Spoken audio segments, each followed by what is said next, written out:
Everybody. Good morning. Hi everyone on Zoom. Hi everyone on Facebook.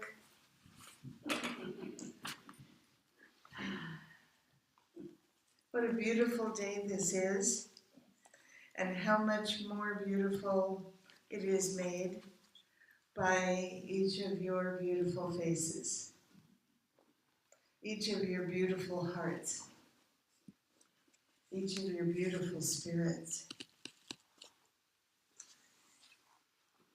So all month we've been talking about fierce faith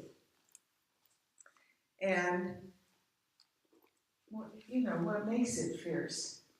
What gives our faith some real gusto so that we can actually turn to it when not just when we need to, but any old time. We can turn to it as we would to a best friend. We can just turn to our faith to give us courage, to don't talk about the front row anymore.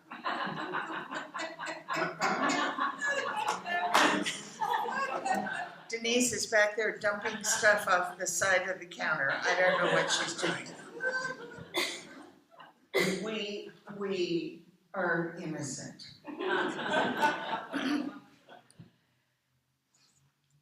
So, and I was I was very influenced by a piece that I will read to you next week by Howard Thurman. And this piece is an excerpt from a longer writing. It's an essay that has been taken out of a longer writing. And the essay is Keep Fresh Before Me. And that is my title today. Because what I have found through my own experience is that keeping my faith handy is a good thing. It's not something like my keys that I may want to have to look for at the last moment when I'm getting ready to go somewhere. Of course, none of us ever end up in that position where we have to look for keys, glasses, our wallet, whatever it is. I see a lot of heads nodding. And faith is something that we really want to keep close at hand. In fact, faith really serves us the best if we keep it in front of us. So that it's right there. It's right here where we can go, oh, that's right.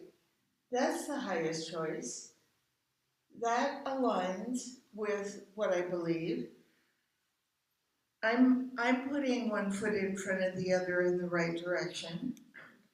I'm choosing well because my faith is right here and my faith is guiding me. I was watching someone, and we've all had this experience probably recently. I was watching someone the other day who was walking their dog. And the dog was walking them.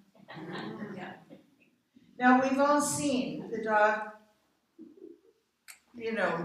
taking the lead and taking the lead kind of forcefully, where the person is doing their best to keep up.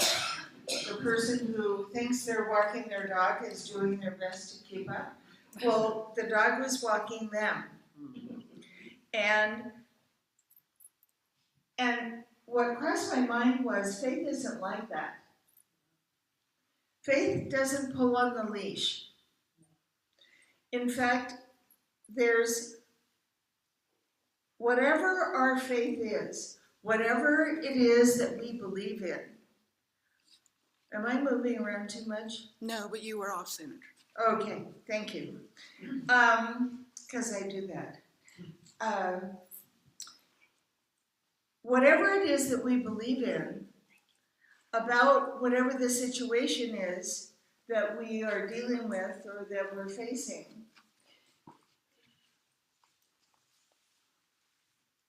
faith will lead the way if we allow it, if we give it enough leash to do so, where we're not trying to control what our faith is guiding us to do. There's no resistance, there's no artificial control going on. We are just very happy to walk in the path that is being lit before us. And our path is always lit before us. I know that I have mentioned this before, but I haven't mentioned it in a long time. That where that expression came from, it's a biblical reference about our path being lit before us. And where that expression came from was in biblical times when people were traveling. They weren't getting on an airplane. They were walking.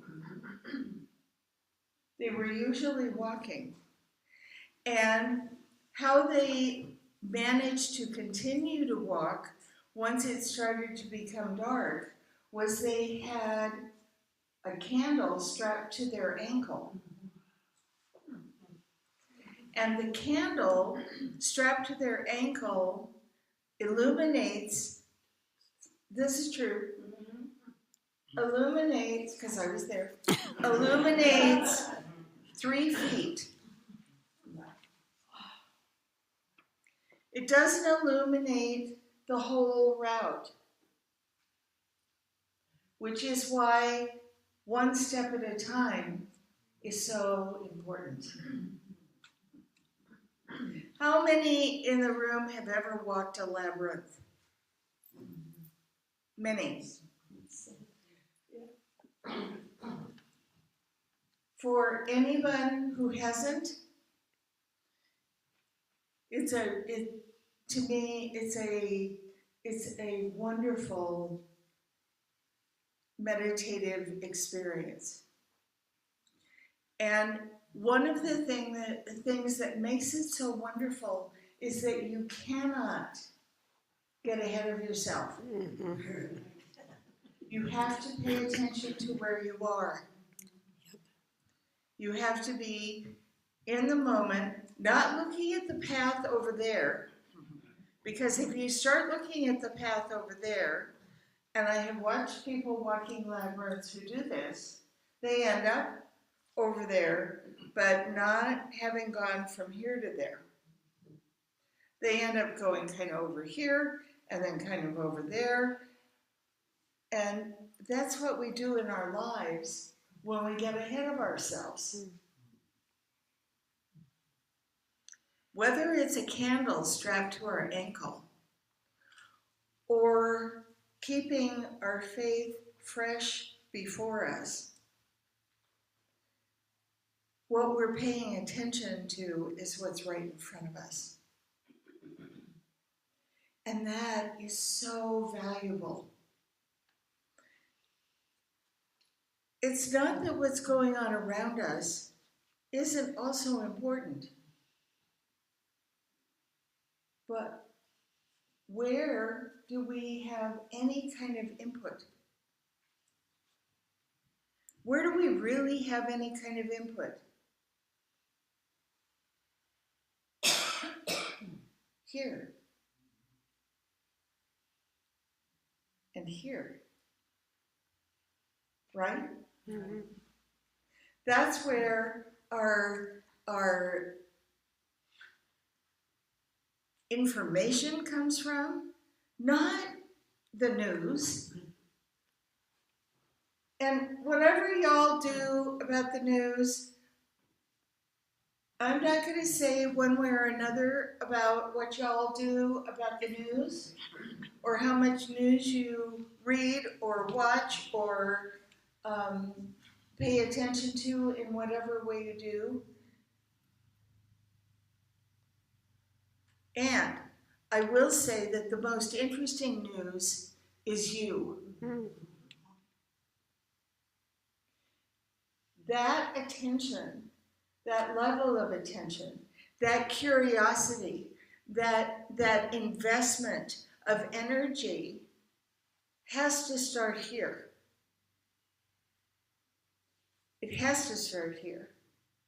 Or we get so distracted by what is going on around us, whether it's near or far, we get so distracted by what's going on around us that we start to ignore the signs that are right in front of us of things that we need,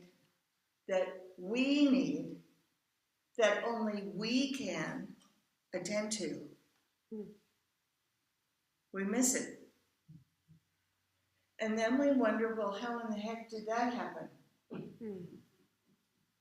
How did it happen that I forgot that appointment? Could it have been that I didn't check my calendar?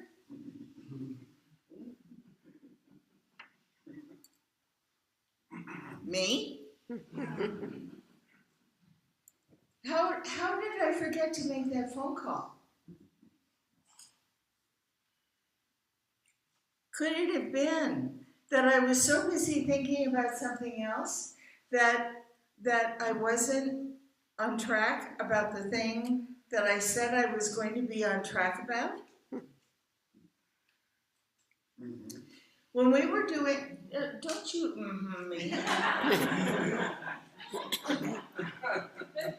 When we were in Patty's amazing care yesterday at her wonderful workshop, one of the things that she asked us to do was one of the exercises, because there were many. It was really fun. And we did a lot of laughing, not at each other, and laughing together, and made a lot of discoveries. And one of the exercises that she asked us to do was to write down 3 things that we find ourselves maybe being self-critical about, or changes that, these are 3 things, they're like habitual behaviors. 3 things that we know for sure that if we just made the smallest change, that it would make a difference. Okay, so it's true confessions time. Patty doesn't even know this, because thank God she didn't make us turn it in. But the 3 things that I wrote down were all the same. Because I have one thing. Or rather, it has me. I like to think it has me. And you may find this a little shocking, or not, but my one thing is procrastination. That's my one thing. And what I figured out after I was processing it later, because then she had us write, well, we were supposed to write out what it was, and then we were supposed to write an affirmation for all 3 things. So I just wrote the one thing 3 times, and I wrote an affirmation. I followed directions, and then I wrote an affirmation about that thing.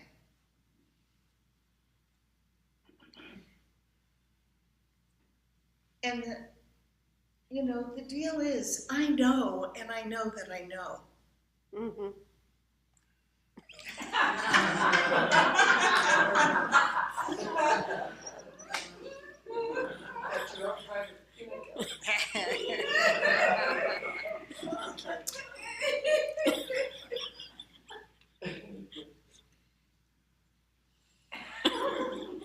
I don't even know what to say to that. Oh, did I say that out loud?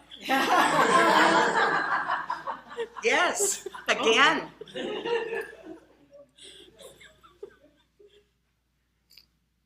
So my real question for myself as I processed the process, because that's what we do, is once we discover something, not that this was a new discovery, and it was different yesterday. It was different for me because it was like, you know, gosh darn it, if that is the one thing, if I can honestly say to myself that that is the one thing that feels in the way of full speed ahead revelation of happiness and peace and joy and satisfaction and success in my life, if that is the one thing, what am I doing? Why in the world? And this is a good question for us to ask ourselves. Why in the world would I do that to myself? Nobody is doing it to me. I would love to find somebody to blame it on. But no one is doing it to me. I do it to myself, and that sets me up for being dissatisfied with myself, even a little, you know, perturbed with myself, or judgmental about myself. And I'm the one who is choosing to do it, or not, as the case may be. The doing is the not doing. I think that's deep, somehow. So, my question to myself then becomes, all right, so I know, and I know that I know, and I know that I know that I know.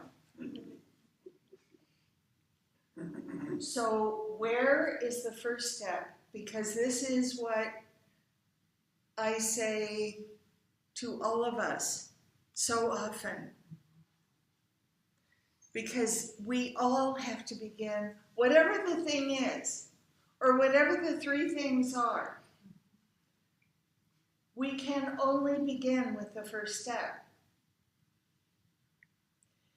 And the more I thought about this yesterday, the more I thought to myself, my first step is making a new choice. My first step, when the habit, because it's a humdinger of a habit, I want you to know. I'm not even going to ask who shares that habit with me. But you know it's a doozy. All habits change with the desire to change them. But we have to start somewhere. And to get past that first step. So first we take the first step. And what I was realizing yesterday is, it's not that I don't take the first step. I do take the first step. But then I turn around and go back. I can physically see myself doing this. I walk into my office, which does its best to look like an office. And there's so much to do to really get it in shape as an office that I turn around and go back. Or I step into my office, I move one thing, and then I go, okay, now where's the next thing going? And then I turn around and go back. So the key for me is not step one, it's step two. It's taking the next step. What is illuminated in the next 3 feet ahead of me? Not the first. Because I've got step one down pat. What's illuminated by the next step? And just attend to that. Just attend to that.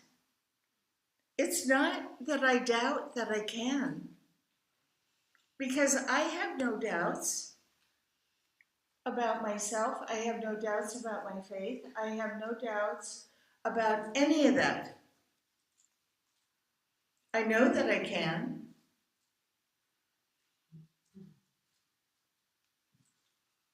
Sort of. I know that I can, and taking that next step is, to me, up until yesterday, taking that next step to me has felt, and I am, again, true confessions time. This is an issue that I have dealt with for as long as I can remember.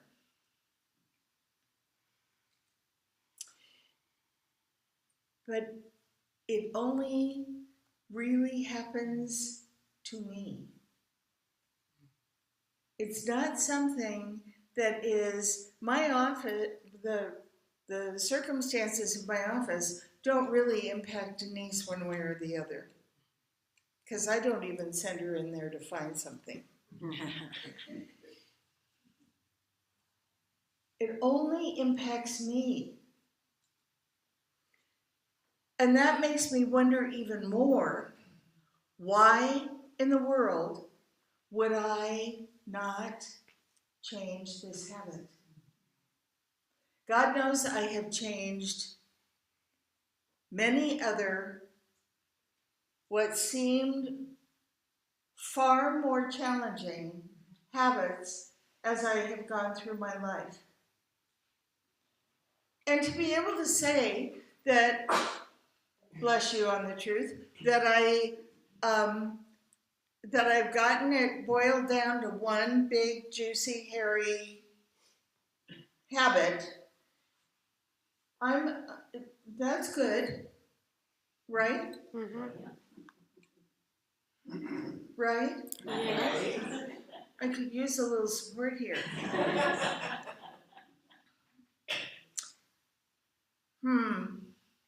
But that one big, juicy, hairy habit is really in my way. It's really in my way.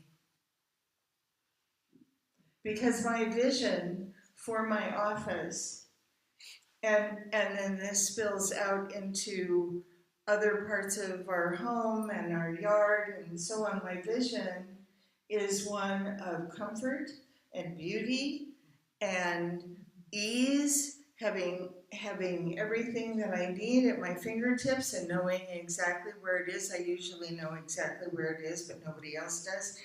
And so why in the world? And it's a good question to ask ourselves. Why in the world, whatever the habit or the habit of thought or the habit of belief is that is interfering with our life feeling the way we intend it to, the way we know it can, why would we continue to make that choice? It's only a habit. Whether it's a thought or a behavior or whatever it is only a habit. And I'm not saying that every habit is easy to change. What I am saying is we can change every single one in the same way. First, we have to want to change it. There's an old joke that's not really a joke about how many psychiatrists does it take to change a light bulb? Well, it takes 3. But the light bulb really has to want to change.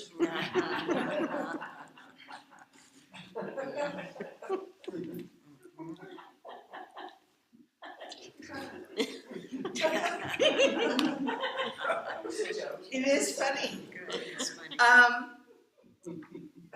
So in this case, you know, this habit, it has no power of its own. It has power because I give it power. It has power, it has authority because I give it power and authority. And I look at the opportunity to make a new choice and I go, meh.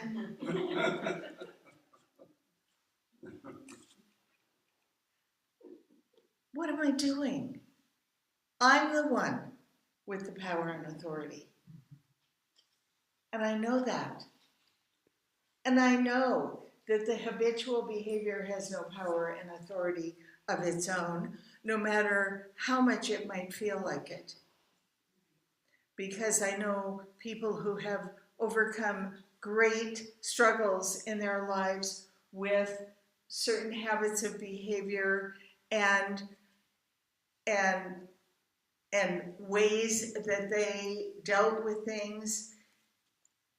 And the funniest thing happens once we change our mind.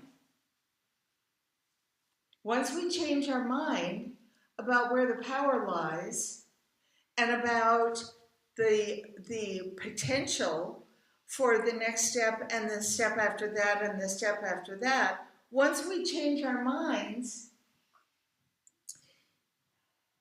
even though I haven't experienced with this with procrastination yet, but I'll let you know when I do.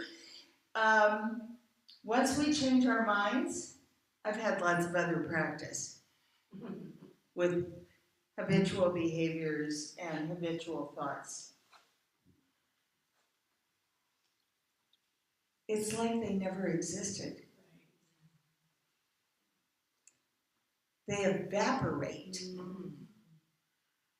Now you may have recollections along the way, just these little hummingbirds that fly by in your thoughts of a day gone by or years gone by when you had certain habits that you no longer have, but they don't stick. They just keep on going. They just keep on going.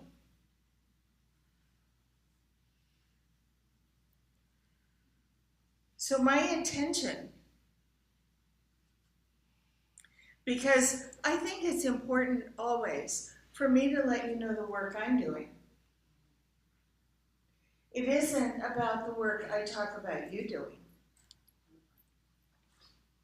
Any work I talk about you doing, either I've already done it or I'm still doing it. But the work I'm doing on this, I'll keep you posted about how my progress is going. Because now I've taken it public. In a really big freaking way. Facebook, YouTube. Anybody else want to know? This is what Rev Ann's up to. Well, you can tell anybody you want to. Because it's important to me that you know that I'm always working on me. I am always stretching my faith muscles and building them and keeping them finely tuned and finely honed so that they are fresh before me. Because to have the faith that I have, to have the conviction that I have, to have lived the life that I have, and to still have this bugaboo issue, I mean, sure, it makes me human. Well, big whoop. That's an excuse. That's nothing more than an excuse. I know I'm human. I'm happy to be human. And I cannot wait to tell all of you that my office is done. And so it is.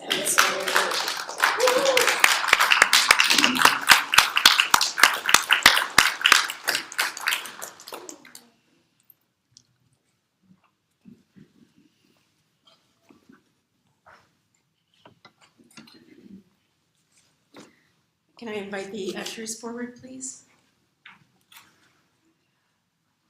Now is our opportunity for our sacred circulation, also known as donation. Because we are a center of circulation, and we love to receive in our own lives, we love to give from our own abundance, and we love to support this center that supports us in so many ways. And all of the work that we're doing in workshops and meditations and Sunday service. So thank you both for being in service. And if everyone would like to prepare their offering, and if you have nothing to put in the baskets today, please notice when the baskets come by to infuse your energy into the baskets for multiplication, for abundance, for overflowing good in both our own lives and the lives of the center. And so say with me, please, our sharing affirmation. The love of Spirit blesses and multiplies all that I am, all that I have, all that I give, and all that I receive abundantly. And so it is. Thank you. Well, let's see here. A little tinkling music. Okay.